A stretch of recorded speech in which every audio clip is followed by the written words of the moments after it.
This is a channel largely dedicated to analysing fights in movies, but you may be interested to know that my favourite thing to watch on YouTube is currently costume. And I saw Makara Chura's video right before Christmas where she made a holiday Barbie dress and said that she got strong Christmas warrior princess vibes. I think it might be time to commit sewing. Yeah, there's no way I'm gonna wear this the entire time. The character that springs to mind when you say warrior princess is of course Xena. I was very up for some ancient Greek vibes, so I went to Googling. And I saw this video of Professor Greg Aldretti and his group at the University of Wisconsin Green Bay. They did some experimental archaeology and figured out that it's possible to make reasonably good armor by taking layers of linen and layering them, and if you laminate them with glue, then you might be able to shoot your friend with an arrow and not hurt him. Please don't try that at home. Now, I don't have an opinion on the lenothorax as part of the archaeological debate, but I do have a sneaking fondness for textile armor, so I thought, why not make one of those, but make it more Holiday Barbie. So I bought some things. I mean, not linen, I bought 2 cotton bed sheets, 2 meters of sequined fabric, 11 meters of random fabric in a box from eBay, some sparkly rhinestone things. Yeah, those never came. And a truly ridiculous amount of PVA glue. And a truly marvelous thing happened when the random fabric arrived.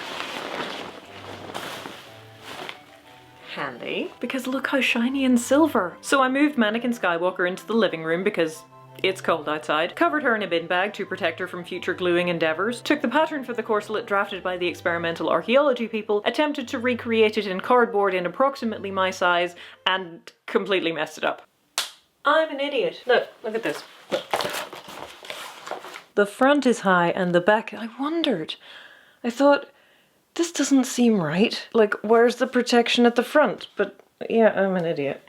That's what the problem is. This kind of armor is supposed to be high at the front and also at the back to protect, you know, your neck and your upper chest, that sort of thing. There isn't meant to be a cutout for the neck, there are just meant to be cutouts for the arms. Anyway, I made the shoulder pieces out of cardboard much more successfully and then went back and fixed the chest piece with some extra cardboard and tape. And it turned out fine.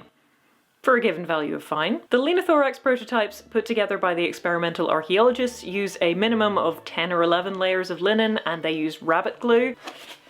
But this is fashion, and so I used a lot of PVA glue, because fabric glue is expensive and I didn't think that hot glue would really work for what I was trying to do. Did the PVA glue work?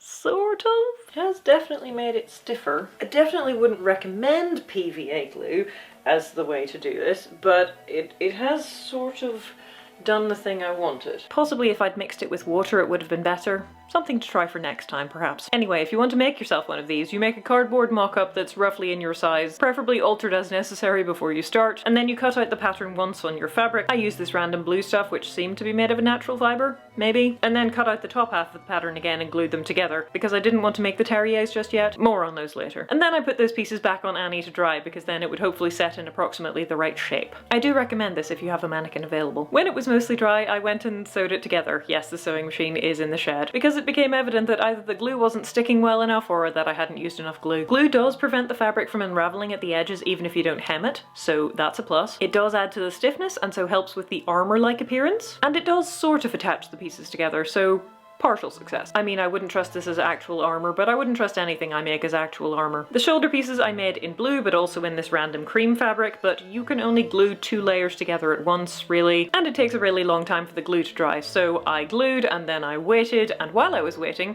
the bed sheets arrived. I'm sure I ordered singles, but why bed sheets? Well, you will note that Holiday Barbie is wearing a ball gown, and so it was clear that we needed something that would sort of resemble a long dress. And since we were going ancient Greece inspired, I figured an Ionic chiton would be the perfect thing. I mean, I was sort of wrong about that, but I wasn't too far wrong. To make a chiton, take your double bed sheet, fold it in half, cut a hole for your neck, and don't do what I did and hem the sides together, you'll see why in a minute. The next day the glue had dried, and so I could stick more things together, so I did, augmenting with cardboard where necessary, which worked pretty well for the shoulder pieces, but not so much for the chest pieces. Oh well. And then I took the silver fabric, covered the entire shoulder section in it, pinned it in place, and sewed it on. The reason this took so long was that now everything has to dry all over again. So I decided to get back to work on the chiton, which needed a wash because I had sewed it again in the shed, because there aren't any flat surfaces in my house which I could set up the sewing machine on for the several days it was going to take to do the project. And the shed is a little bit full of residual purple glitter from a project which has never seen the light of YouTube day. So after I hemmed the neck and sewed the sides of the bedsheet, I then had to wash and iron it. I may have included this bedsheet ironing footage solely to prove to my mother that I do use my iron.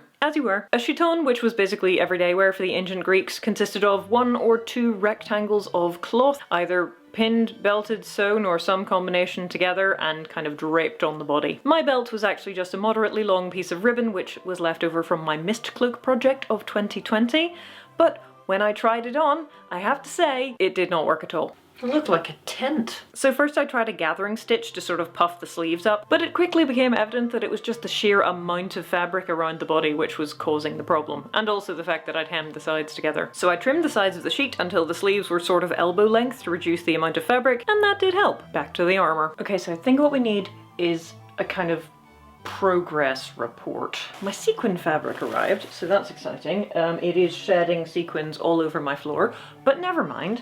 I'm reasonably happy with this part. I mean, it's very Starship Troopers. This other thing though. Yeah, so what we're gonna do is I'm going to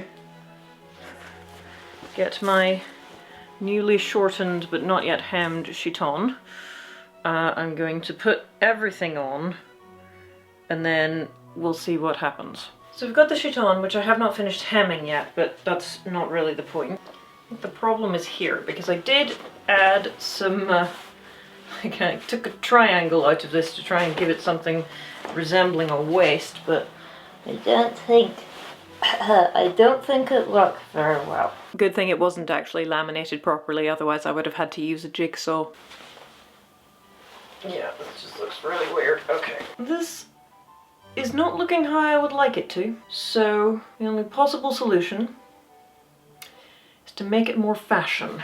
Let's cut some slits, I think, in this, so that it actually has some kind of waist, and then when it does have a waist, we can add like an extra layer of sequins as sort of fake reinforcement, but actually they're just belting it. So let's see what happens.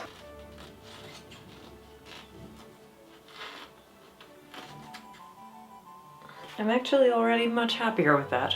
We're going to need to make a separate skirt, but that's okay.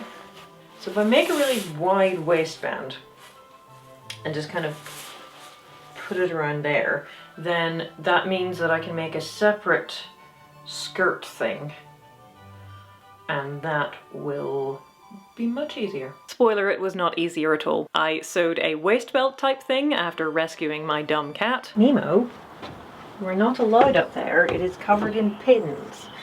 Why are you up here? You had a pin in your foot. Do you want a pin in your foot? No, you do not. And then I made a circle skirt out of the sequin fabric, and I used my leather punch to make some holes in the chest piece to thread ribbon through to cinch it closed. That is almost certainly not how they did it historically, but I think it looks nice. But then I tied the sequined waist belt over the top and thought, nah, I'm just not happy with this. And I didn't really have enough of the silver fabric to make something else. So while I thought about that, I used hot glue to glue the back of the chest piece to the back of the shoulder piece, and I came up with a plan. I feel like this actually doesn't look bad. So if we split it again here, and here, and here, and there, and just go around all of them, and then the skirt goes underneath, I think that might work. But I'm actually going to pin this one. Okay, what I'm actually going to do is bend one of my pins, but never mind. So with a cunning combination of cutting, sewing, and hot gluing, I made some probably very historically inaccurate terriers, but oh well. It looks much better now. I told you we'd get back to the terriers. Terriers are technically any kind of strips at the edges of armor, so you see them on shoulders sometimes, but quite often as a sort of skirt thing. Xena has them. But mine, as you can see, start right at the natural waist, which I'm not sure if that's accurate at all, and also I'm not sure if they're coming down far enough, because I think they're meant to protect the groin, but I trimmed them without really thinking about it because I thought I was going to make a separate skirt of terriers to go over the top, and that was not what happened. So I went out to the shed, where my sewing machine is currently set up, and I sewed the bottom of all of the fake pteruges, which I think has significantly improved the look of the entire thing, which means that I can put the sort of skirt what's-it underneath the pteruges, so I can put on the chiton, and then I can put on the skirt, into which I can possibly hide a pocket. And then I can put the lenothorax over the top, and then we can kind of just call it good. I do also have a Corinthian helmet, which I bought on Amazon.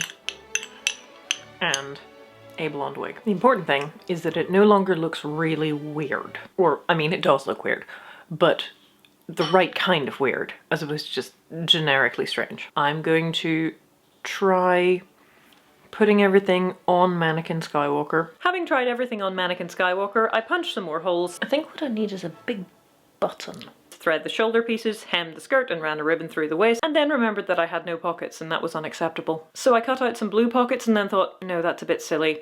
The sequin fabric is sort of translucent and so I need something that will blend in. So I used some of the cut-off chiton fabric to make a white pocket. I also actually went and got my eyelashes dyed, picked up a stage combat safe spear from my friend Duncan, and then I had to contend with makeup and hair.